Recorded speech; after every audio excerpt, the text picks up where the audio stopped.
Sir start कर दीजिए, हमको होस्ट बना दिया।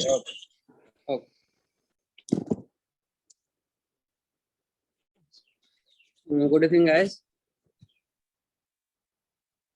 Good evening sir. Good evening sir. Good evening sir. Vector हम लोग का हो गया था ना?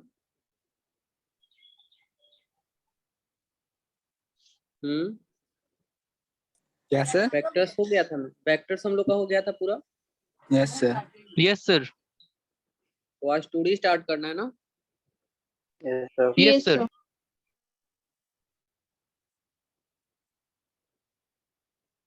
Okay.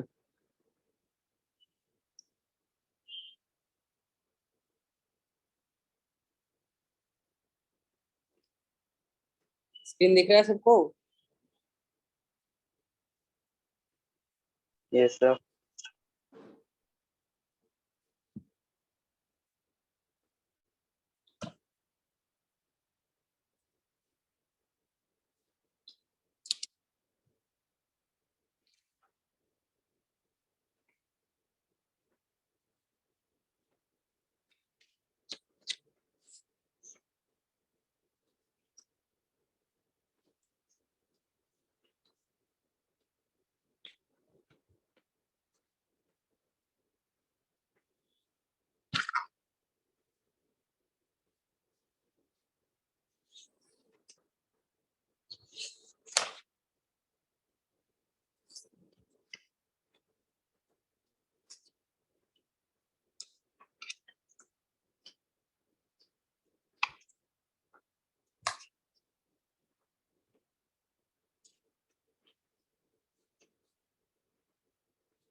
Motion in a plane. ठीक है, स्टार्ट करते हैं।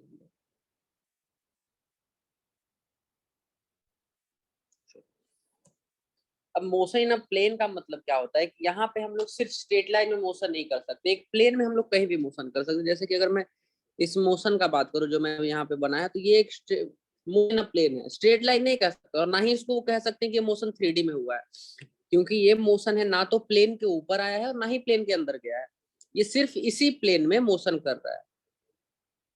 समझ में आ रहा है ना? अब जैसे इसका एग्जाम्पल अगर लेना है कि मोशन इन अ प्लेन का एग्जाम्पल्स क्या क्या हो सकता है, तो जितना भी कार्स रोड पे चल रहा है वो सारा मोशन इन अ प्लेन कर रहा है ना। क्या वो कभी ऊपर जा पाता है? कार ऐसे देखो चलते चलते रोड से उड़ गया या फिर रोड के अंदर चला गया।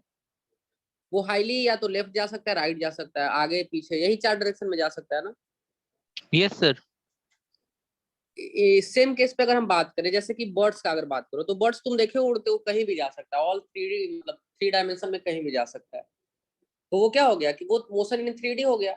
वो किसी प्लेन में कन्फाइंड नहीं है कि सिर्फ प्लेन में ही मोशन कर सकता है, वो 3D में कहीं भी मोशन कर सकता है। तो वो मोशन इन प्लेन हो गया, सॉरी मोशन इन स्पेस हो गया। तो यहाँ पे हम लोग को सिर्फ पढ़ना है motion in plane. Motion in plane मतलब कि जो कि 2D में मोशन हो रहा है। यहाँ पे हमारा काम आएगा एक्स और वाई एक्सिस में। इक्वेशंस क्या क्या यहाँ पे यूज होंगे? तो इक्वेशंस अभी भी हम लोग वही यूज करेंगे जो अभी तक हम लोग पढ़ते आए हैं।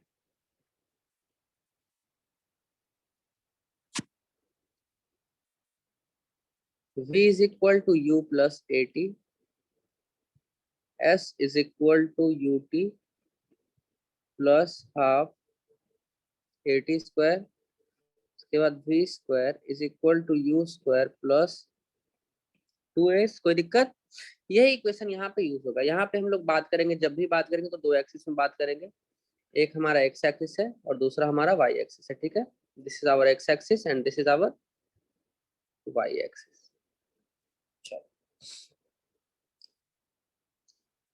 अब एक चीज हमेशा ध्यान रखना, जहां भी मैं सफिक्स x यूज करूं, जैसे कि मान लो अगर मैं vx का बात कर रहा हूं, तो इसका मतलब हो जाएगा वेलोसिटी इन x डायरेक्शन। ठीक है,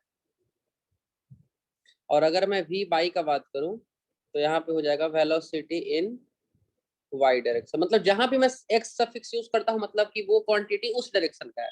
अगर मैं ax यूज करता हूं तो ये हो जाएगा एक्सेलरेशन इन x डायरेक्शन। अगर ay यूज करता हूं तो ये हो जाएगा एक्सेलरेशन इन y डायरेक्शन। तो जो भी सफिक्स मैं यूज कर रहा हूं ना, उसे हमेशा ध्यान रखना। यहाँ पे जो छोटा सा मैं यूज करता हूँ, इसके लिए ध्यान रखना कि मैं उस डायरेक्शन का बात कर रहा हूँ। ठीक है, पहला स्टार्ट करते हैं प्रोजेक्टाइल मोशन।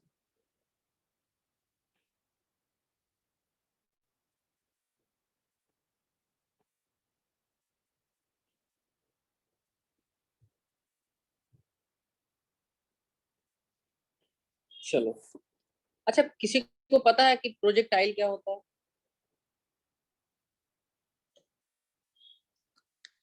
बोलो,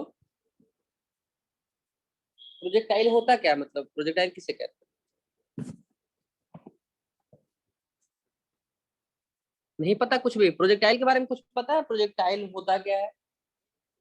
सर जहाँ पे दो वेक्टर्स लग रहे हैं, जहाँ पे दो या दो से ज्यादा वेक्टर लग रहे हैं। बिल्कुल नहीं, प्रोजेक्टाइल का वेक्टर से दूर दूर तक कोई रिलेशन नहीं है।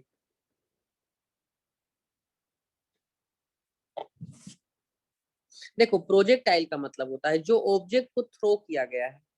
अगर हम किसी ऑब्जेक्ट को थ्रो करते हैं तो वो ऑब्जेक्ट को हम लोग प्रोजेक्टाइल कहते हैं। ठीक है, the object which is thrown या which is moving that is called projectile. जैसे कि हम यहाँ से कोई पत्थर फेंक रहे हैं तो ये एक प्रोजेक्टाइल है। ये जो पत्थर है ना, इसी को हम लोग प्रोजेक्टाइल कहते हैं। और इसके मोशन को स्टडी करना है तो वो हमारा हो जाता है प्रोजेक्टाइल मोशन। समझ में आया क्या होता है मोशन? प्रोजेक्टाइल मोशन का मतलब कि वो जो प्रोजेक्टाइल है जिसे हम थ्रो किए हैं, उसके मोशन को अगर हम स्टडी करते हैं तो वो हमारा प्रोजेक्टाइल मोशन हो जाता है। कोई दिक्कत? आगे बढ़े अब। Yes sir. तो यहाँ पे हम क्या लिख सकते हैं?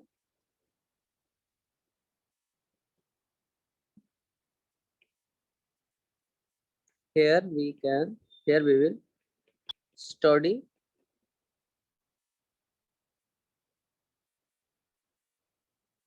the motion of a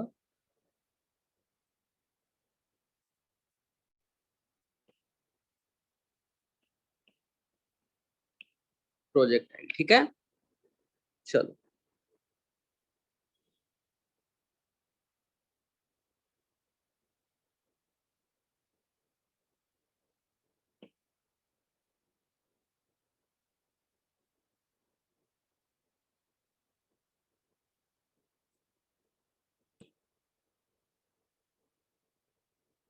ये थीटा एंगल से मान लो किसी चीज को प्रोजेक्ट किया गया है जिसका जो वेलोसिटी है दिस इज गिवन यू।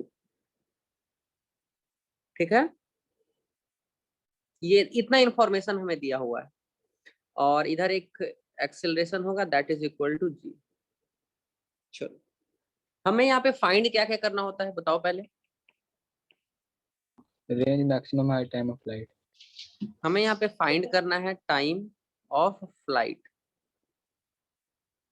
मतलब कि वहां से शुरू होकर के नीचे गिरने में इसको टोटल कितना टाइम लग रहा है। टाइम ऑफ फ्लाइट टी, दूसरा है हॉरिजॉन्टल रेंज,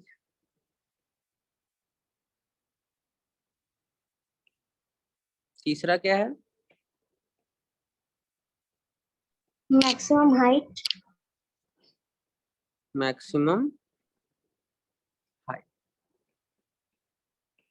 ठीक है, यही तीन चीज हमें यहाँ पे फाइंड करना है। तो स्टार्ट करते हैं टाइम ऑफ फ्लाइट से। ठीक है,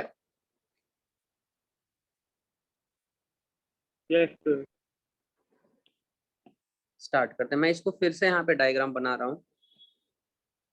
सो पहला हमें फाइंड क्या करना है?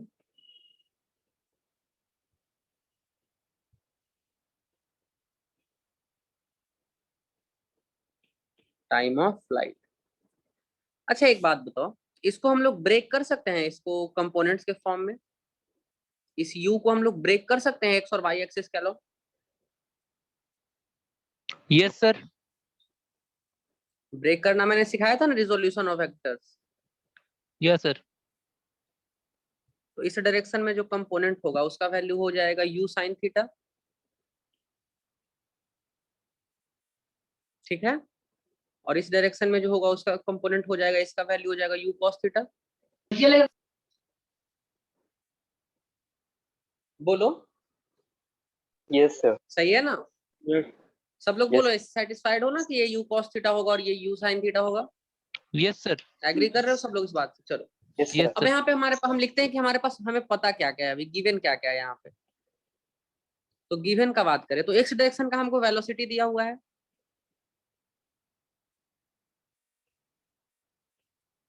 कोई दिक्कत? वाई डायरेक्शन का वेलोसिटी दिया हुआ है ना? एक्स डायरेक्शन का एक्सेलरेशन हमें पता है 0 होगा, होगा कि नहीं 0? इस डायरेक्शन में है कोई एक्सेलरेशन? पहले मुझे ये बताओ, क्या एक्स डायरेक्शन में कोई फोर्स है? जब फोर्स ही नहीं है तो एक्सेलरेशन भी नहीं होगा ना, बोलो। जब एक्स डायरेक्शन में कोई फोर्स है ही नहीं तो एक्सेलरेशन भी नहीं होगा। तो एक्स डायरेक्शन का एक्सेलरेशन फेंक रहा है क्या बोल रहे हो? सर, लेकिन ये तो वर्टिकली नहीं फेंक रहा है कि केवल वाई एक्सिस पे हो, एक्स एक्सिस पे भी तो हो सकता है। क्या एक्स एक्सिस पे हो सकता है? सर इसको वर्टिकली तो नहीं फेंक रहा है ऊपर में। मतलब एक्सेलरेशन मैं किधर फेंक रहा हूँ इस पे थोड़ी डिपेंड करता है। एक्सेलरेशन किस पे डिपेंड करता है? फोर्स पे। फोर्स एक नीचे की तरफ सिर्फ mg ही लग रहा है ना, और कोई फोर्स है इस पे, इस ऑब्जेक्ट पे? अगर मैंने इस ऑब्जेक्ट को फेंक दिया है, इसके बाद इस पे सिर्फ एक ही फोर्स लग रहा है ना mg के बराबर, तो इसका एक ही एक्सेलरेशन होगा ना नीचे की तरफ g के। और एक्स एक्सिस में जब कोई फोर्स ही नहीं है तो फिर एक्सेलरेशन का बात कहां से आता है एक्स एक्सिस की तरफ?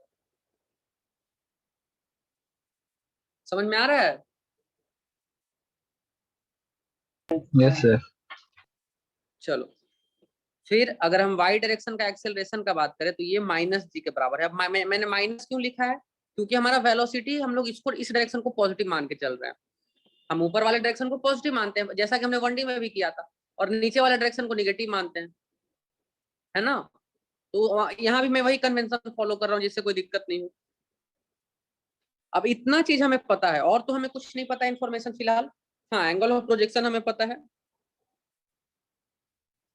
Angle of projection that is equal to theta, और तो कुछ नहीं पता है। इसके अलावा और कुछ पता है हमें? नहीं पता है। तो स्टार्ट करते हैं। पहला काम है हमारे पास टाइम ऑफ फ्लाइट निकालना। तो बताओ टाइम ऑफ फ्लाइट निकालने के लिए क्या करना चाहिए, कोई आइडिया दो जिससे कि टाइम ऑफ फ्लाइट निकल जाए। मैंने जैसा 1D में कराया था वहां से कुछ हिंट लेकर के वहां से कुछ समझे होगे तो बताओ कि मैं यहाँ पे अगर टाइम ऑफ फ्लाइट निकालना चाहता हूँ तो कैसे निकालूं?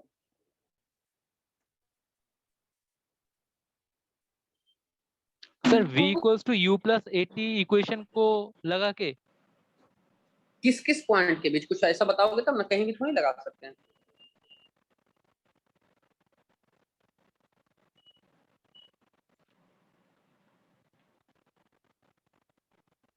सर u यहाँ पर u equals to sine theta ले सकते हैं हम।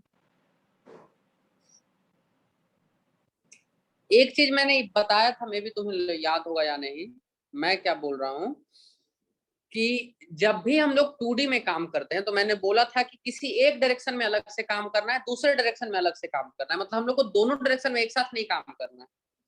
हम या तो एक बार एक्स में काम करेंगे या तो फिर एक बार एक वाई में काम करेंगे।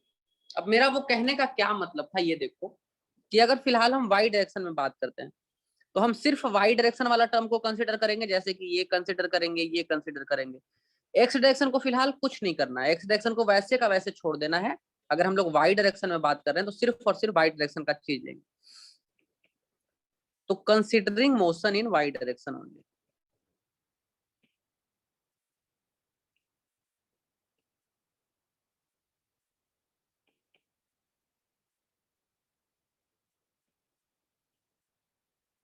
अगर हम सिर्फ और सिर्फ वाई डायरेक्शन का बात करते तब क्या? तो इनिशियल वेलोसिटी यहाँ पे हम ये फॉर्मूला यूज कर सकते हैं,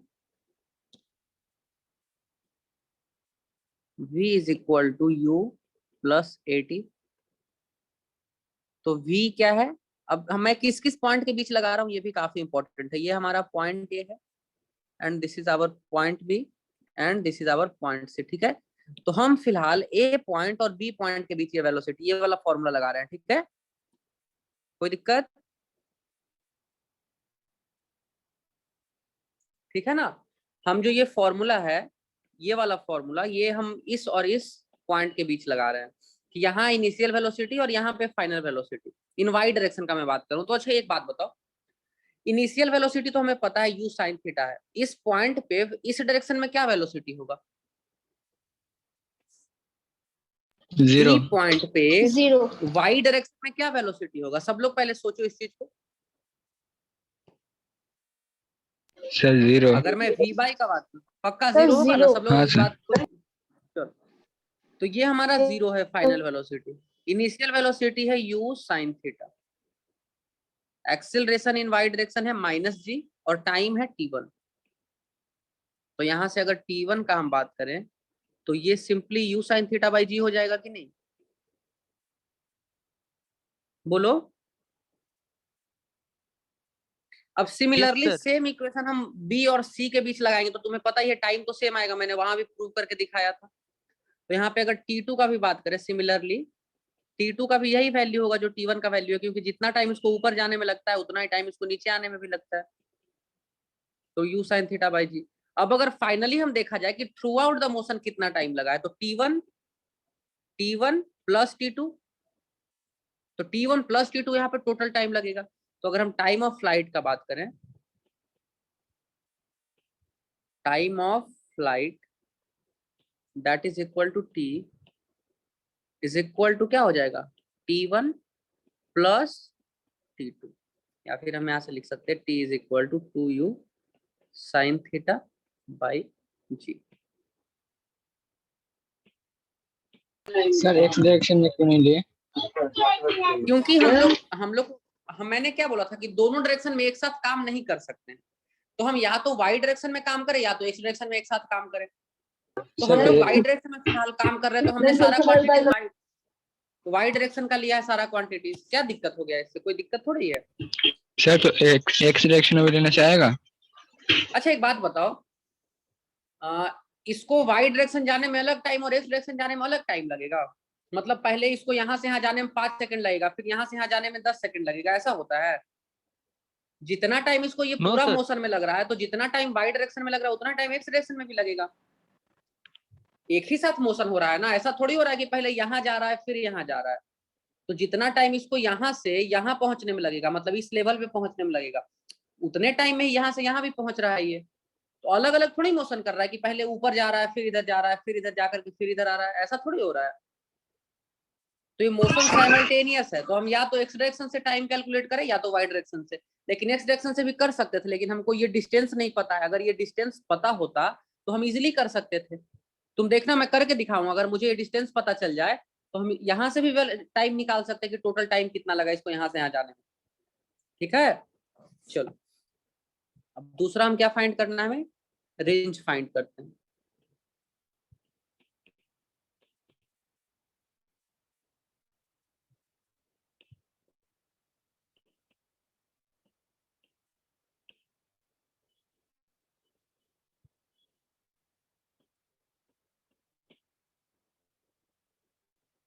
ठीक है, हॉरिजॉन्टल रेंज के लिए हमको we have to consider x direction, क्योंकि रेंज एक्स डायरेक्शन में है ना।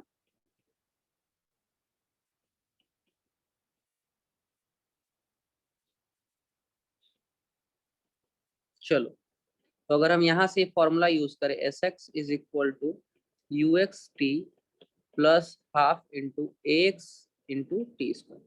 तो यहाँ से एक चीज बताओ, सबसे पहले ये वाला टर्म 0 हो जाएगा कि नहीं? क्यों ऐसा होगा?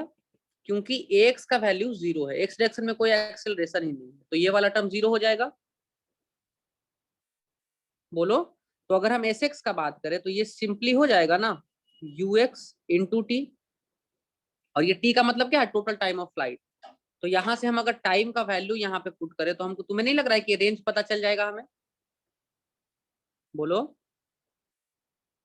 तो अगर हम रेंज का बात करें तो range will be equal to what? U x कितना है? यू कॉस थीटा है ना। एक्स डायरेक्शन में एक्सेलरेशन कितना है, सॉरी वेलोसिटी कितना है? यू कॉस थीटा है ना। बोलो। Yes sir. तो यहाँ से अगर हम इसको, मतलब यहाँ से टाइम का वैल्यू पुट करें 2u sin theta by g, तो अभी यहाँ से हम वैल्यू निकाल सकते हैं। So range will be equal to u square into 2 sin theta into cos theta by g. अब 2 साइन थीटा कॉस थीटा का मतलब क्या होता है? साइन 2 थीटा होता है ना, यस सर। Yes, sir.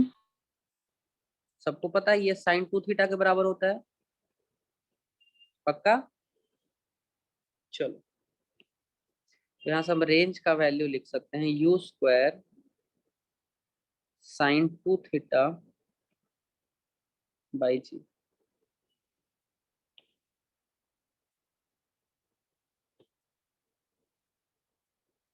ठीक है,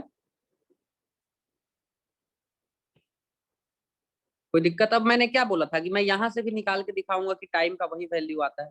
तो हमें अगर रेंज पता है यहाँ से यहाँ तक का, यहाँ से यहाँ तक का हमें रेंज पता है, और यहाँ का वेलोसिटी भी पता है यू कॉस थीटा। तो अगर हमें टाइम निकालना है तो time will be equal to r by u cos theta. होना चाहिए कि नहीं होना चाहिए? अब तुम ध्यान से इसको करके देखो, अगर यहाँ से तुम यू कॉस थीटा डिवाइड करोगे तो तुम्हारा अपने आप यही वैल्यू आ जाएगा 2u साइन थीटा बाई जी। करके देख लो, यहाँ से 2 कॉस थीटा, सॉरी क्या क्या डिवाइड करना है, कॉस थीटा डिवाइड करना है यू कॉस थीटा। तो एक यू कैंसल और कॉस थीटा कैंसल, क्या बचा? 2u sine theta by g. Time का वैल्यू बच गया ना। तो मैं ऐसा नहीं बोल रहा हूँ कि वाई डायरेक्शन से ही सॉल्व कर सकते, लेकिन हमारे पास जो गिवन है फिलहाल, हमारे पास जो मतलब क्या बोल सकते हैं रिसोर्स है, उसे ही यूज करके निकालना है ना। हमें ये रेंज ही नहीं पता है तो हम इस डायरेक्शन में काम करेंगे तो फालतू में टाइम वेस्ट होगा, क्योंकि हमें जब रिक्वायर्ड जो जो चीज है, जो जो चीज चाहिए हमें फाइंड करने के लिए, वो दिया हुआ ही नहीं है। तो इस डायरेक्शन में काम करेंगे तो बेकार होगा ना। चलो, अब एक फाइनल है मैक्सिमम हाइट।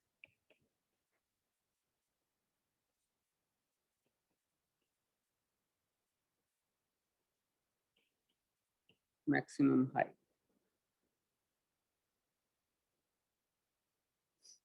इसके लिए हम यहाँ से कौन सा फॉर्मूला यूज करेंगे? V square is equal to u square plus 2as, सारा वाई डायरेक्शन में।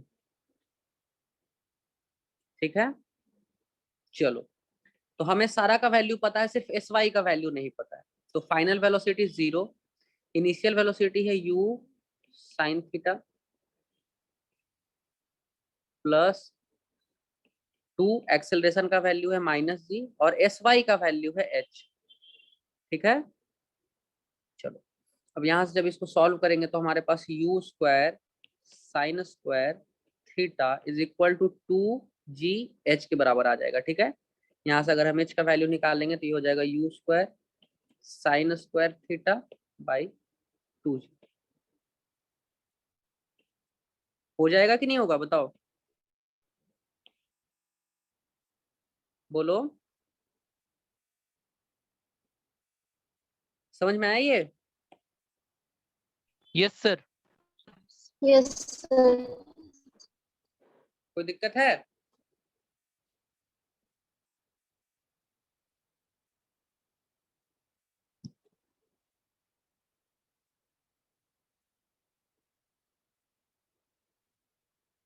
चलो, अब यहाँ से कुछ कुछ चीज करते हैं, पहले यहाँ से कुछ रिजल्ट्स निकालते हैं, क्वेश्चंस के फॉर्म में करेंगे। ठीक है, जैसे क्वेश्चन है,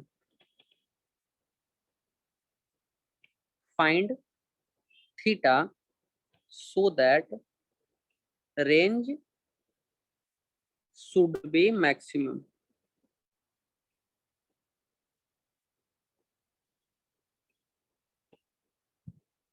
सबसे पहले ये वाला क्वेश्चन है, करो इसको सब लोग। थीटा का वो वैल्यू फाइंड करना है जिसके लिए रेंज मैक्सिमम होगा। अभी हम लोग रिजल्ट 4-5 निकालेंगे और सारा क्वेश्चन के फॉर्म में निकालेंगे। हम लोग कुछ क्वेश्चंस करेंगे, उसी से हम लोग को रिजल्ट पता चलेगा कि क्या रिलेशन होता है थीटा का, थीटा बढ़ाने से क्या होगा, घटाने से क्या होगा। तो इसीलिए मैं जल्दी से इसको सॉल्व करो सब लोग।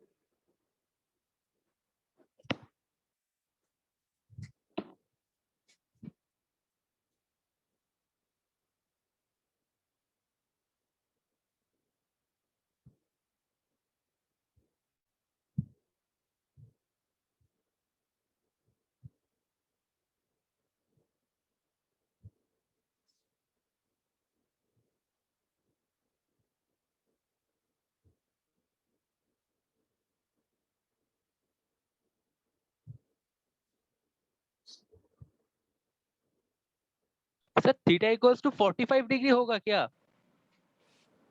हाँ, थीटा इक्वल टू 45। सबको करने तो सब लोग ट्राई करो इसको जल्दी से।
चलो सॉल्व करते हैं इसको। देखो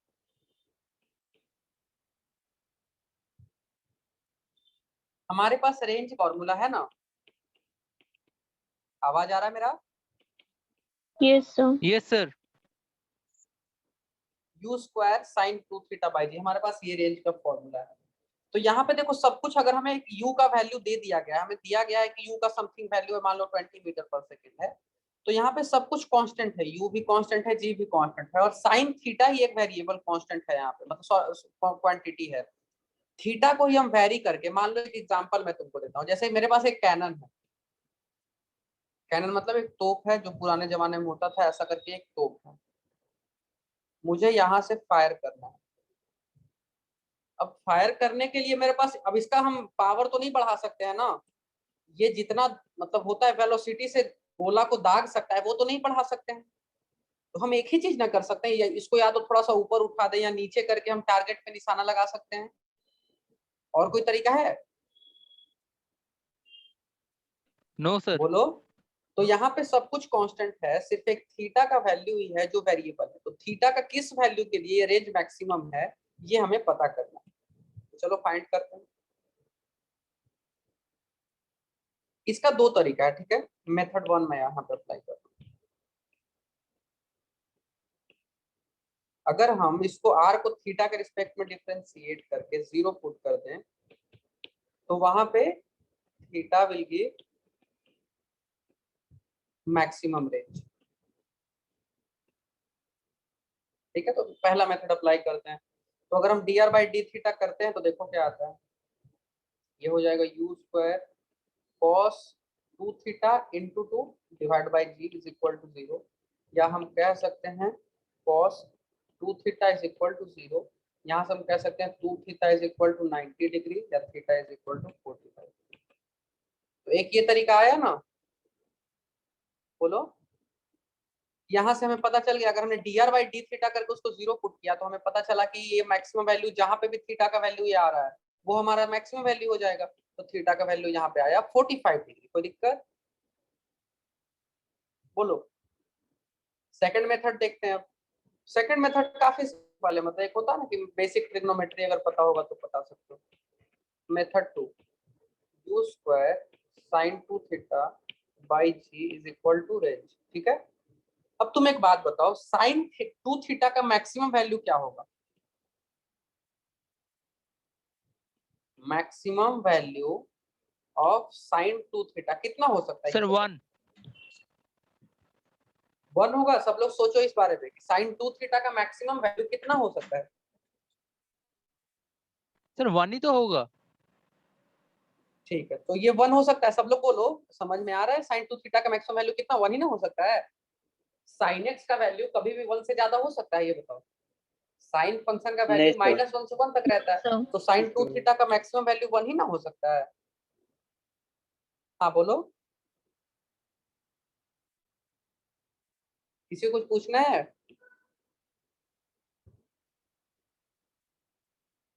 हेलो, नहीं। चलो ठीक है फिर। तो अब साइन 2 थीटा का वैल्यू 1 है, तो यहाँ पे 2 थीटा का वैल्यू 90 डिग्री होना चाहिए ना, तभी ना 1 होगा। तो यहाँ से थीटा का वैल्यू 45 डिग्री। दोनों केस में क्या आ रहा है कि थीटा का वैल्यू जब 45 डिग्री होगा तब हमारा जो रेंज है वो मैक्सिमम होगा। ठीक है। अब मैं अगला एक क्वेश्चन दे रहा हूँ, एक और क्वेश्चन काफी इंटरेस्टिंग है, वो भी करो।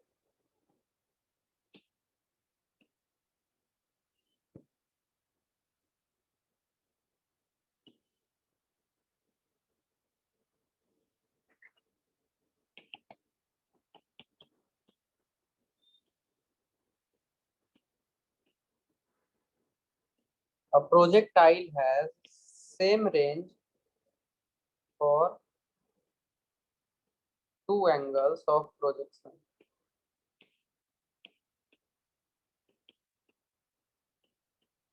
Alpha and beta. Find relation between alpha and beta. बोल रहा है कि एक प्रोजेक्टाइल को जब हम अल्फा एंगल से फायर करते हैं तब भी रेंज सेम आता है, और बीटा एंगल से फायर करते हैं फिर भी रेंज सेम आता है। यू दोनों केस में सेम है, ये ध्यान रखना। अगर कुछ नहीं दिया हो तो मानो कि यू दोनों केस में सेम है, सिर्फ अल्फा और बीटा जब अलग अलग है तो फिर भी दोनों का रेंज सेम आ रहा है। तो चलो इस केस में अल्फा और बीटा के बीच का रिलेशन फाइंड करके दिखाओ कि अल्फा और बीटा के बीच क्या रिलेशन है।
हुआ किसी का?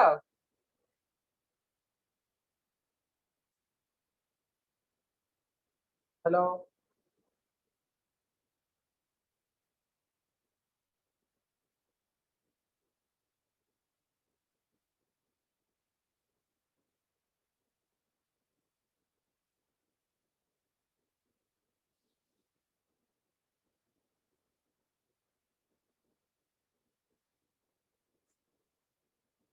चलो इसको सॉल्व करके देखो सब लोग इसको।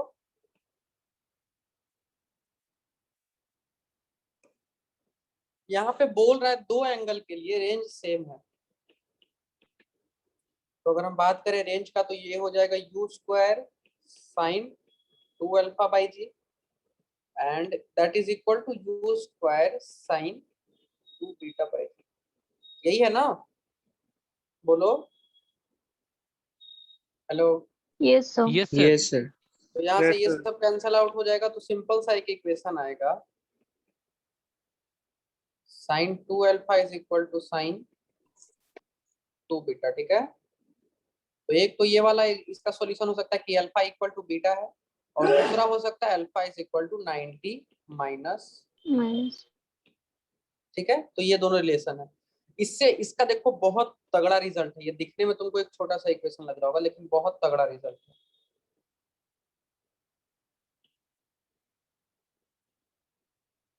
जैसे देखो समझो इस चीज को, अगर हम किसी प्रोजेक्टाइल को मान लो 30 डिग्री से फायर कर रहे हैं या फिर 60 डिग्री से फायर कर रहे हैं, दोनों जा करके एक जगह गिरेगा। समझ रहे हो? अगर हम किसी प्रोजेक्टाइल को 10 डिग्री एलिवेशन से फायर कर रहे हैं, सिर्फ 10 डिग्री से, और किसी को 80 डिग्री से कर रहे हैं, तो ये दोनों जा करके एक जगह गिरेगा। समझ रहे हो ना? तो इसका यही मतलब होता है कि अगर हम दो अलग अलग 90 अल्फा पे फायर करें या फिर 90 माइनस अल्फा पे फायर करें, दोनों केस में हमारा रेंज सेम रहेगा। कोई दिक्कत? इसीलिए देखो क्या होता है, रेंज का मैं अगर यहाँ ग्राफ बनाऊं,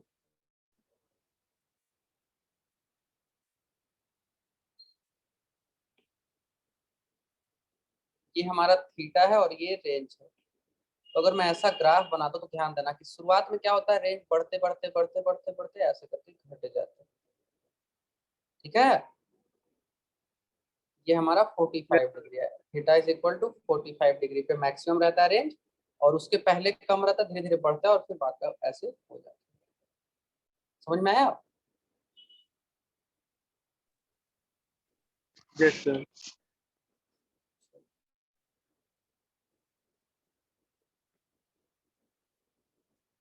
चलो मैं कुछ क्वेश्चन दे रहा हूँ यहाँ पे।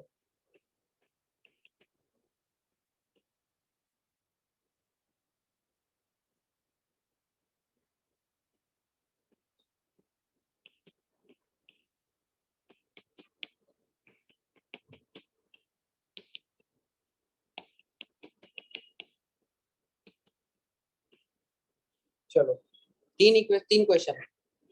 थीटा का वो वैल्यू फाइंड करना है जिसके लिए रेंज जो है वो 2 इंटू एच मैक्स है। रेंज का वैल्यू 2 इंटू एच मैक्स है, रेंज का वैल्यू एच मैक्स के बराबर है और रेंज का वैल्यू 3 एच मैक्स है। तीन केसेस है, तीनों केसेस में मुझे थीटा का वैल्यू चाहिए। फटाक से करो इस क्वेश्चन को। तीनों केसेस में हमें चाहिए कि थीटा का क्या वैल्यू होगा जिसके लिए ये इक्वेशन सेटिस्फाइड है।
आ गया तीनों केसेस में थीटा का वैल्यू।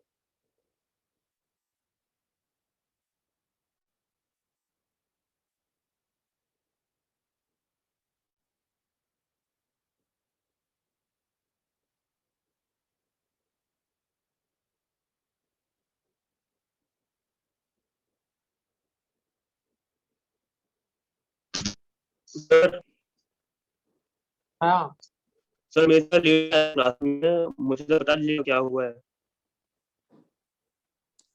कितना आया थीटा का वैल्यू?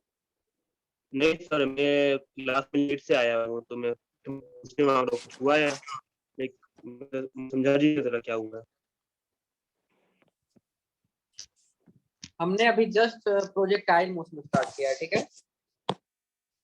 तो प्रोजेक्टाइल मोशन में हमने सबसे पहले देखा कि करना कैसे फाइंड करना होता है। तो मोशन इन अ प्लेन का जब भी हम लोग बात करेंगे तो हमेशा मैंने बताया है कि यहाँ पे दो डायरेक्शन में मतलब डिवाइड हो जाता है मोशन, एक एक्स डायरेक्शन में और एक वाई डायरेक्शन में। तो हम जो भी काम करेंगे एक्स डायरेक्शन में अलग से करेंगे, वाई डायरेक्शन में अलग से करेंगे। तो उसके बाद हमने देखा कि यहाँ पे हमें क्या क्या प्रोजेक्टाइल मोशन में करना क्या होता है। तो प्रोजेक्टाइल का मतलब होता है कि एक ऐसा ऑब्जेक्ट जिसे थ्रो किया गया है उसी को हम लोग प्रोजेक्टाइल कहते हैं, और उसके मोशन को स्टडी करना ही हमें प्रोजेक्टाइल मोशन के अंदर करना होता है। जैसे ये अगर मैं किसी क्या बोलते हैं एक बॉल को मैं ऐसे फेंकता हूँ तो वो बॉल हमारा प्रोजेक्टाइल है, और उसका जो मोशन होगा कि वो कैसे जाता है, कहाँ कहाँ, मतलब किस पाथ पे वो ट्रेवल करता है, वो हो गया हमारा प्रोजेक्टाइल मोशन। यहाँ पे हमें फाइंड करना होता है time of flight, horizontal range और मैक्सिमम हाइट, ठीक है ना। Time of flight, horizontal range और मैक्सिमम हाइट, ये हमें तीन चीज फाइंड करना होता है। तो सबसे पहले हमने चलो टाइम ऑफ फ्लाइट फाइंड करते कैसे निकलता है। तो हमने ये पॉइंट ए लिया, यहाँ पे ए पॉइंट है और ये हमारा बी पॉइंट। हमने ए और बी पॉइंट, हमने सिर्फ वाई डायरेक्शन में काम किया है अभी फिलहाल। हमें टाइम ऑफ फ्लाइट निकालना है तो हम सिर्फ वाई डायरेक्शन में काम करें। तो considering motion in Y direction only, तो यहाँ से हम लिखेंगे v y is equal to u y plus a y into t, मतलब v is equal to u plus a t वाला हमने फॉर्मूला लगाया है। तो इस यहाँ पे वाई डायरेक्शन में कितना वेलोसिटी था, यू साइन थीटा, देख लो ध्यान से। तो यू वाई का वैल्यू हो गया यू साइन थीटा। अब यहाँ फाइनल पॉइंट पे बी पॉइंट पे हम वाई डायरेक्शन में अगर वेलोसिटी निकाले तो ये तो जीरो है ना। तो अगर वाई डायरेक्शन का वेलोसिटी जीरो है तो ये हो जाएगा v y is equal to u y minus g t. तो यहाँ से हमारे पास T1 का वैल्यू आया u sine theta by g. अब सेम टाइम उसको नीचे कितने में भी लगेगा, B से C आने में। तो T2 का भी वैल्यू हमने ले लिया you sine theta by g. अब जब टोटल टाइम ऑफ फ्लाइट निकालना है तो हमें T1 प्लस T2 करना पड़ेगा, और हमारे पास टाइम ऑफ फ्लाइट का रियल वैल्यू आ गया 2 u sine theta by g. Sir question तो ये नहीं बात। ठीक है, चलो अब बात करते हैं हॉरिजॉन्टल रेंज पे। हॉरिजॉन्टल रेंज में हमें क्या करना है, हमें सिर्फ एक्स डायरेक्शन में काम करना है कि एक्स डायरेक्शन में कैसे होगा। तो एक्स डायरेक्शन का अगर हम बात करें तो यहाँ पे s x is equal to u x t plus half x into t square. तो एस एक्स का वैल्यू यहाँ पे यू एक्स टी हो जाएगा, रेंज वैल्यू ये हो जाएगा सिंपली मल्टीप्लाई, क्योंकि ये टर्म जीरो हो गया है यहाँ पे। ये टर्म जीरो क्यों हुआ है, क्योंकि एक्स यहाँ पे जीरो है, एक्स डायरेक्शन में कोई भी एक्सेलरेशन नहीं है। तो जो एस एक्स का वैल्यू है वो simply u x into t हो गया, मतलब s is equal to simply u t हो गया। अब हमें u का वैल्यू पता है इस डायरेक्शन में और टाइम का भी वैल्यू पता है, तो हमने फाइनली यहाँ पे रेंज लिख लिया। तो रेंज का वैल्यू ये आ गया। इसके बाद हमारे पास मैक्सिमम हाइट का मैंने ये फॉर्मूला यूज करके मैक्सिमम हाइट निकाला है। उसके बाद हमने निकाला है कि थीटा का वो वैल्यू जिसके लिए रेंज मैक्सिमम होगा। तो इसके लिए हमने दो मेथड अप्लाई किया है, एक dr by d theta is equal to 0 किया है, तो यहाँ से भी थीटा 45 आया। दूसरा मेथड क्या किया है कि हम साइन 2 थीटा का मैक्सिमम वैल्यू फाइंड किया, तो साइन 2 थीटा का मैक्सिमम वैल्यू 1 होता है, तो 2 थीटा का वैल्यू 90 होगा पक्का बात है, और वहां से भी थीटा 45 आ रहा है। दूसरा क्वेश्चन हमने किया कि प्रोजेक्टाइल है same range for two angles of projection, दो अलग अलग एंगल के लिए रेंज सेम आ रहा है, तो उन दोनों के बीच क्या रिलेशन है, ये जो अल्फा और बीटा जो एंगल्स है उनके बीच क्या रिलेशन है। तो जो हमने यहाँ से सॉल्व किया तो हमारे पास आया कि एक तो अल्फा और बीटा बराबर हो सकता है, एक रिलेशन तो ये है, और दूसरा रिलेशन है कि alpha is equal to 90 minus beta, ये दोनों हमारे पास रिलेशन है। ठीक है, अब ये मैंने थर्ड क्वेश्चन दिया है, सर फाइंड थीटा। हाँ बोलो। सर मुझे जरा मैक्सिमम हाइट का आप समझाए ना, मैक्सिमम हाइट वाला हाइट। मैक्सिमम हाइट में वही था कि मैक्सिमम हाइट में हमने u y v y is equal to u plus v square is equal to u square plus 2as वाला हमने फॉर्मूला लगाया है। तो वहां पे फाइनल वेलोसिटी हाईएस्ट पॉइंट पे 0 होता है, इनिशियल वेलोसिटी है यू साइन थीटा। तो यहाँ से जब हमने इसको सॉल्व किया तो u square sine square theta is equal to 2gh आया, और यहाँ से h का वैल्यू आ गया you square sign theta by 2g। चलो इसको सब लोग जल्दी से सॉल्व करो। सर हाँ बोलो।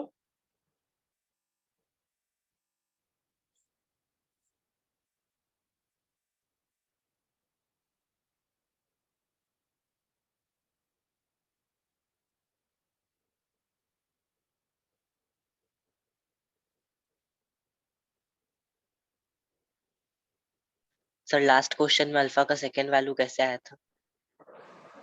लास्ट वाले क्वेश्चन का सेकंड वैल्यू मतलब सर सेकंड मतलब वैल्यू ये वाला 90 माइनस 2 थीटा वाला देखो। Sine theta is equal to sine 180 minus theta, यही होता है ना? हाँ, sine theta is equal to sine 180 minus theta. तो यहाँ से theta is equal to 180 minus theta होगा ना, बोलो। हाँ सर। तो यहाँ से हम लिख सकते हैं 2 अल्फा इज इक्वल टू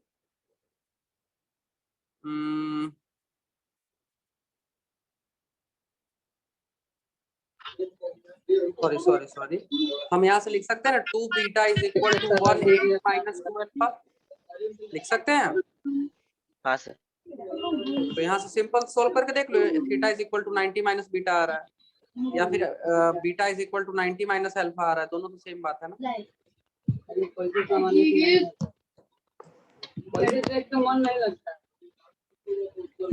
जल्दी से इसको solve करो, टाइम हो रहा है, इसको जल्दी से सॉल्व करो।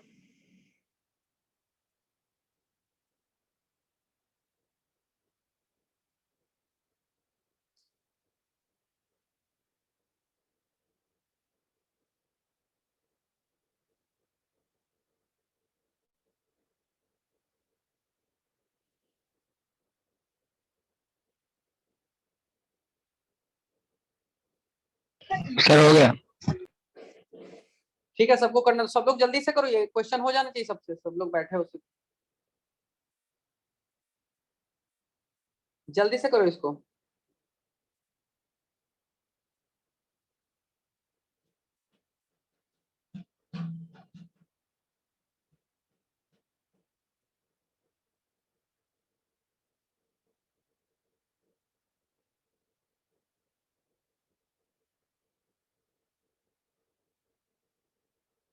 सर रेंज मैक्सिमम कब होगा, एक बार फिर से थोड़ा समझाइएगा। रेंज मैक्सिमम तब होगा जब साइन 2 थीटा का मैक्सिमम वैल्यू हो, क्योंकि u भी कांस्टेंट है और g भी कांस्टेंट है, तो साइन 2 थीटा ही चेंज हो सकता है ना। तो साइन 2 थीटा का मैक्सिमम वैल्यू 1 हो सकता है, इससे ज्यादा तो नहीं हो सकता ना साइन 2 थीटा का वैल्यू। और साइन 2 थीटा का वैल्यू 1 कब होगा, जब 2 थीटा का वैल्यू 90 डिग्री हो, और 2 थीटा का वैल्यू अगर 90 डिग्री है तो थीटा का वैल्यू 45 होना चाहिए। तो सर पहला वाला मेथड, क्या सर पहला वाला मेथड, पहला वाला मेथड में हमने क्या किया है, dr by d theta differentiate किया और उसको 0 के बराबर पुट किया है, और उस 0 के लिए जो थीटा आएगा उसी के लिए रेंज मैक्सिमम होगा। तो हमने जब इसको डिफरेंशिएट किया तो यहाँ से आया u square cos 2 theta into 2 by g is equal to 0। यहाँ से जब हमने इसको मल्टीप्लाई किया हो गया तो cos 2 theta is equal to 0 आ गया। तो यहाँ से 2 थीटा का वैल्यू 90 डिग्री और थीटा का वैल्यू 45 डिग्री।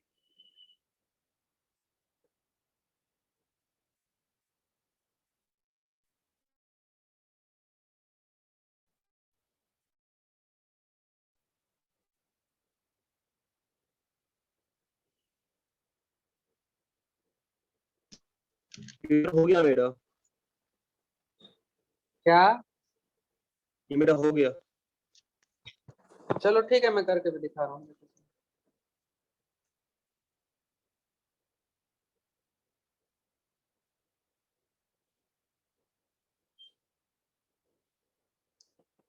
पहला बोल रहा है range is equal to 2h, तो रेंज का वैल्यू है u square sine 2 theta by g is equal to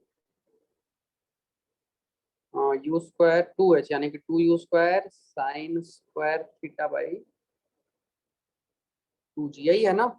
यहाँ से 2 और 2 कैंसिल हो गया, u स्क्वायर कैंसिल हो गया, g और g कैंसिल हो गया, तो sine 2 theta is equal to sine square theta. ठीक है, यहाँ से 2 sine theta into cos theta is equal to sine square theta. तो एक साइन और एक साइन गया, और यहाँ से आ गया tan theta is equal to 2 theta is equal to tan inverse,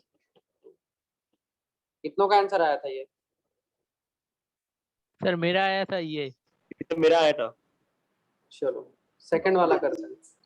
range is equal to h है, ये तो और सिंपल है, सिंपल है, बहुत सब तो सिंपल है। U square sine 2 theta by g is equal to u square sine square theta by g. तो इसके लिए क्या हो जाएगा, बाई 2 जी, सॉरी, यहाँ से जी और g cancel, u square cancel, ये 2 sine theta cos theta is equal to sine square theta by 2। यहाँ से एक साइन थीटा गया और यहाँ से tan theta is equal to 4 आ गया। तो इसके लिए थीटा का वैल्यू हो जाएगा tan इनवर्स 4। ठीक है। थर्ड वाला क्या था, range is equal to 3h ना। Yes sir. इसके लिए भी सेम है, u square sine 2 theta by g is equal to 3 into u square sine square theta by g. यहाँ से यू स्क्वायर जी कैंसिल करो, नीचे 2 बार बार छोड़ दे रहा हूँ मैं। यहाँ से अगर sine 2 sine theta into cos theta is equal to 3/2 sine square theta. और यहाँ से इसको सॉल्व करो तो हो जाएगा tan theta is equal to 4/3 is equal to 53 degree. Theta is equal to 53 degree. ठीक है। Hello sir. हाँ बोलो। Sir theta equals to tan inverse 4/3 भी छोड़ सकते हैं क्या? हाँ छोड़ सकते हो, बट वैल्यू पता तो लिख दो। अगर ऐसा ओके क्वेश्चन सर। दिया रहेगा तो वहां पे ऑप्शन में तुमको tan इनवर्स 4/3 नहीं देगा, वहां पे आंसर में यही सब देगा, क्योंकि इसका देने का मतलब क्या हुआ फिर, इतना अच्छा वैल्यूज जब तुम वही वैल्यू लिख दोगे तो। अब जैसे ओके साइन सर। थीटा तुम्हारा 1/2 आ रहा है और तुम थीटा का वैल्यू लिख दो साइन इनवर्स 1/2, तो एग्जामिनर का मतलब क्या हुआ साइन थीटा का ऐसा वैल्यू देने के लिए, तो वो वैल्यू सोच समझ के देता है। क्लियर है यहाँ तक? Yes sir. चलो आगे देखते हैं।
चलो ये क्वेश्चन क्या बोल रहा है कि यहाँ पे एक प्लेन है, यहाँ से एक बॉम्ब गिराया जा रहा है, ये प्लेन मूव कर रहा है 200 मीटर पर सेकेंड के साथ, और ये जो हाइट है इसका ग्राउंड से ये 2 किलोमीटर है। तो यहाँ से अगर इससे गिराया जाए कोई बॉम्ब, तो ये बॉम्ब तुमको पता ही है ऐसे करके यहाँ पे गिर जाएगा कहीं पे, बोलो। Yes sir. ऐसे करके यहाँ पे गिरेगा ना कहीं पे, तो हमको ये रेंज पता करना है कि ये रेंज कितना होगा। चलो जल्दी से फाइंड करो इसको। सर क्या?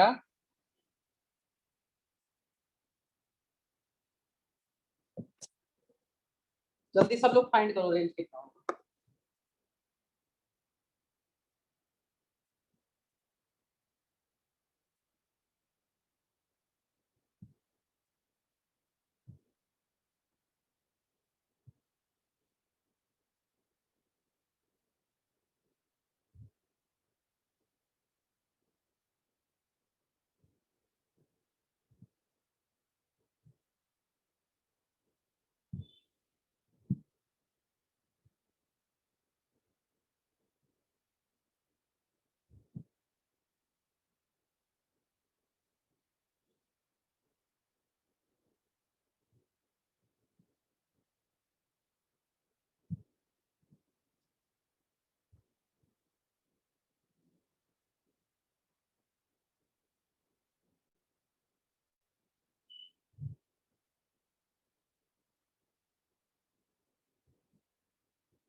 हुआ किसी का कि नहीं?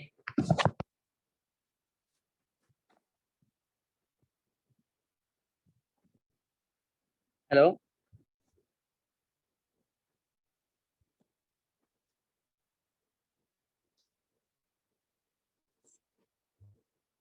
हुआ किसी का? देखो इस टाइप का क्वेश्चंस को करते कैसे, आवाज आ रहा है मेरा सबको? हाँ सर। Yes sir. देखो इस टाइप का क्वेश्चन को कैसे करते हैं, जितना देर में ये नीचे गिर रहा है उतना देर में ही तो आगे भी बढ़ेगा ना। मतलब जो टाइम इसको नीचे गिरने में लग रहा है वही टाइम में ना ये आगे बढ़ रहा है, ये बताओ। ठीक है, तो देखो यहाँ पे करना क्या है, सबसे पहले हमको देखना है कि क्या क्या गिवन है, उसको अच्छे से समझो पहले क्या गिवन है।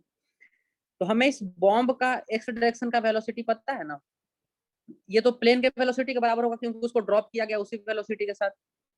तो अगर हम यूएक्स का बात करें तो ये तो सीधा प्लेन के वेलोसिटी के बराबर हो जाएगा 200 मीटर पर सेकंड।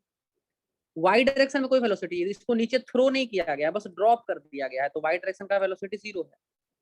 यहाँ पे यूवाई का अगर मैं बात करूं तो ये 0 है। एक्सेलरेशन इन वाई डायरेक्शन ये जी के बराबर है। ठीक है, और कुछ पता है हमें? हाँ, एक और चीज पता है, that is height, that is equal to 2000 metre. बोलो दिक्कत है कुछ?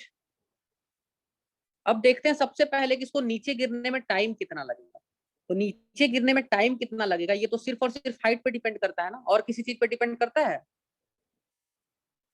बोलो, कोई भी ऑब्जेक्ट नीचे कितना देर में गिरेगा ये तो सिर्फ और सिर्फ हाइट पे डिपेंड करता है ना, Yes, इसको sir. कितना ऊपर से ड्रॉप किया गया है। इसके एक्स डायरेक्शन के वेलोसिटी से तो कोई फर्क नहीं पड़ेगा नीचे गिरने में।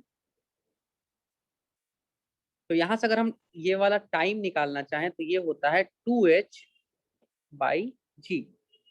तो यहाँ से अगर हम इसको देखा जाए तो ये हो जाएगा 2 into 2000 divided by 10, that will be equal to 400, under root of 400। So sorry, time का बात कर रहे हैं ना, एस नहीं टाइम। यहाँ से टाइम का वैल्यू आ जाएगा 20 सेकेंड।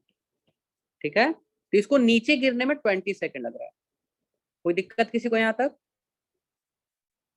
चलो, अब इन एक्स डायरेक्शन का अगर हम बात करें, एक्स डायरेक्शन में क्या हो रहा है, तो in x direction s is equal to u t, या हम कह सकते हैं range is equal to u x into t. So range का वैल्यू क्या हो जाएगा, यूएक्स का वैल्यू यहाँ पे कितना एक्स डायरेक्शन का, 200 इंटू 20,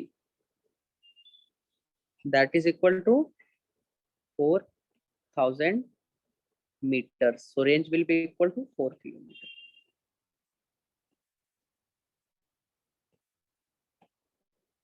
कोई दिक्कत? अच्छा सर, यहाँ पे फॉर्मूला यूज करके रेंज क्यों नहीं निकाले? क्या बोल रहे हो?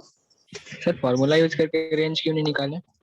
ये फॉर्मूला किसके लिए था, ध्यान दिए हो पहले? ये फॉर्मूला किस टाइप का प्रोजेक्टाइल के लिए था, जिसको जमीन से प्रोजेक्ट किया गया हो, इसको कहते हैं हॉरिजॉन्टल प्रोजेक्टाइल।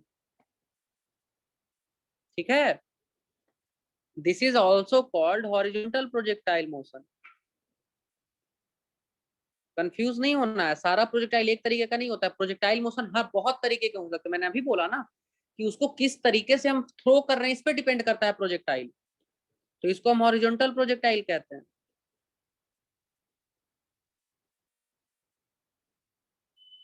फिर हम लोग आगे पढ़ेंगे, टॉप ऑफ द बिल्डिंग से जब फेंका जाता है तब क्या होता है। अगर हम किसी चीज को मान लो क्या बोल सकते हैं नीचे की तरफ फेंक रहे हैं तब क्या होता है। तो बहुत तरीके का हम लोग को पढ़ना होता है।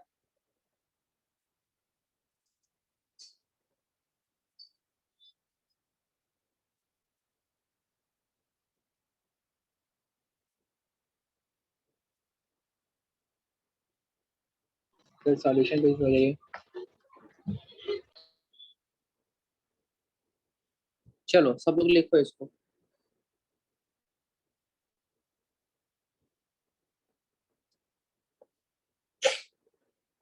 कहाँ गया? ये रहा, लिखो इसको जल्दी से।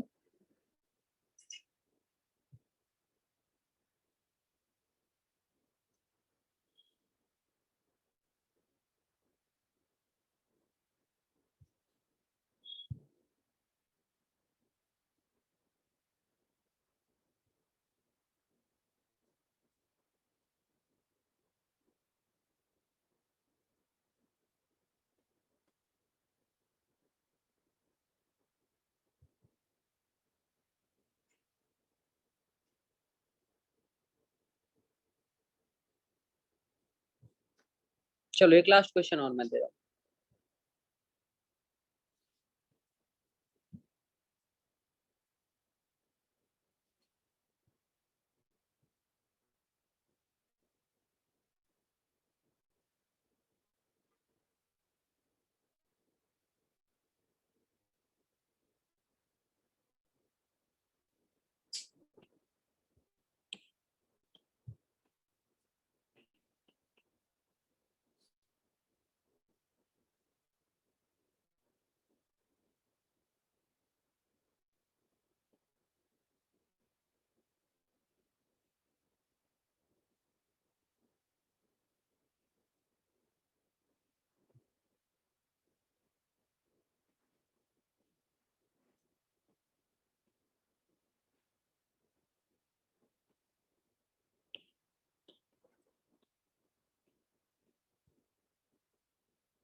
यहाँ पे क्या बोल रहा है कि एक बॉडी को ऐसे फेंका गया है, यहाँ से एंगल थीटा बना रहा है वो, ठीक है, यू वेलोसिटी के साथ। तो यहाँ से इम्पल्स फाइंड करना है, यहाँ से लेकर के यहाँ तक इसमें इम्पल्स कितना इसको मिला है ये फाइंड करना है। इम्पल्स का मतलब पता है सबको? No sir. M delta v, mass into change into velocity. Impulse का बात होता है मास इंटू डेल्टा वी। तुम्हें सिर्फ डेल्टा वी फाइंड करना है कि वेलोसिटी में कितना चेंज हुआ यहाँ से लेकर के यहाँ तक में। मास तो दिया हुआ है, सिर्फ मास से मल्टीप्लाई कर देना, तुम्हारा काम है यहाँ पे सिर्फ डेल्टा वी फाइंड करना, वेलोसिटी में कितना चेंज हुआ है।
इसको सॉल्व करें फिर। देखो समझो इस चीज को, ये सब क्वेश्चन बहुत सिंपल है। वेलोसिटी चेंज कब हो सकता है? जब उसका मैग्नीट्यूड चेंज हो या तो डायरेक्शन चेंज हो। तो यहाँ पे तुम्हें पता है कि यहाँ और यहाँ का वेलोसिटी का मैग्नीट्यूड तो नहीं चेंज हो रहा है, सिर्फ और सिर्फ डायरेक्शन चेंज हो रहा है, क्योंकि यहाँ का वेलोसिटी का ये डायरेक्शन है और यहाँ का वेलोसिटी का ये डायरेक्शन है। तो इनिशियल वेलोसिटी ये रहा, थीटा एंगल यहाँ से बना रहा है और ये फाइनल वेलोसिटी रहा जो कि सेम थीटा एंगल बना रहा है। कोई दिक्कत? चलो, तो अगर हम v2 माइनस v1 निकालना चाहें तो ये सिंपली हो जाएगा u square plus u square minus 2u square sine 2 theta. ठीक है, तो delta v will be equal to 2u square 1 minus sine 2 theta. अब अगर हमको इम्पल्स चाहिए तो सिंपली इसी को मास इनटू डेल्टा वी कर दो, हमारा इम्पल्स आ गया। हेलो सर, हम्म, सर ये समझा नहीं। ओ सॉरी सॉरी, कॉस थीटा होता है ना। क्या नहीं समझा? सर आप ठीक है, आप ठीक है। अब सही है ना, वही कॉस थीटा होता है। चलो इसको भी फर्दर सॉल्व कर सकते हो। कॉस 2 थीटा इक्वल टू क्या होता है? ये हो जाएगा 1 माइनस 2 साइन स्क्वायर थीटा। इसको यहाँ पे पुट करोगे तो समझ में आएगा। देखो ये हो जाएगा 2u square into 1 minus 2 sign square theta. तो ये सिंपली हो जाता है m 2u स्क्वायर 1 और 1 कैंसल 1, ये हो जाएगा 2 साइन स्क्वायर थीटा। ये हो जाएगा mass into 4u square sine square theta. यहाँ से लिख सकते हो 2mu साइन थीटा। कोई दिक्कत? सही है? सर ये कैसे हुआ? क्या कैसे हुआ? वेलोसिटी का वैल्यू। वेलोसिटी ये v2 है और ये हमारा v1 है, तो हमको डेल्टा v निकालने के लिए v2 माइनस v1 करना पड़ेगा ना। हाँ तो v2 माइनस v1 किया है बस, और कुछ किया नहीं है। ये एक वेक्टर है, ये एक वेक्टर है। दो वेक्टर के बीच सब्ट्रैक्शन कैसे होता है? a square plus b square minus 2ab cos theta. इन दोनों के बीच एंगल 2 थीटा है। हाँ तो बस वही अप्लाई करते गए हैं और यहाँ पे फाइनल हमारे पास जो रिजल्ट आया वो ये आया है।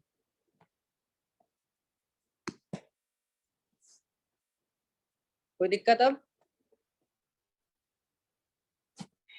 चलो ठीक है, फिर आज तक ये आज यहीं तक रखते हैं। ठीक है, नेक्स्ट क्लास में आगे कंटिन्यू करेंगे।